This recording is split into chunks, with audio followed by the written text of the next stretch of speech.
روز پیامبر سلیمان هنگامی از سفری مشخصی با لشکرانش برگشتند، مورچه‌ای را می‌بیند که سنگی را از کوه گرفته به جای دیگر برده ایستاده است. نفرانی که نمی‌دانند با خواست الله پیامبر سلیمان قابلیتی با حیوانات سخن گفتن را داشت. سلیمان از مورچه می‌پرسد: تو چیکار کرده ایستاده‌ای؟ برای چی می‌خواهی این کوه را به جای دیگر کشانی؟ مورچه در جواب می‌گوید: در پس این کوه من دوست داشته‌ای دارم و نیتی با او عایله‌دار شدن دارم. از همین خاطر می‌خواهم برای خود راه باز کنم تا به نزد دوست داشته‌ام رفته به او پیشنهاد عایله‌دار شوی کنم.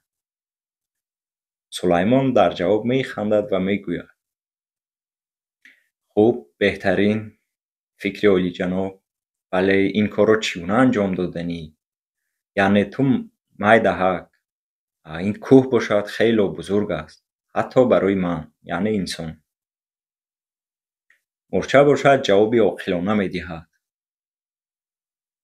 می‌گوید: کار من آغاز کردن است و نتیجه این کار چی شدنش و نتیجه میرسد نمیرسد، همه این در دست الله است. و همین خاطر من این کار را آغاز میکنم و نتیجه کار را به الله توکل میکنم.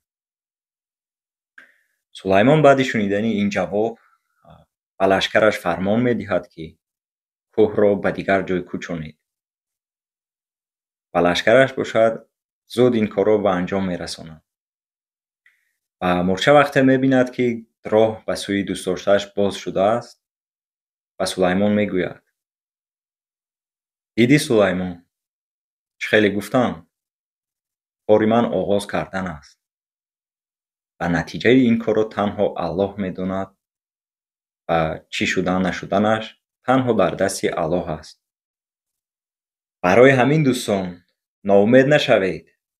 شک و شبهه را یک طرف مانده عمل کنید و نتیجه کارتان را از الله انتظار شوید.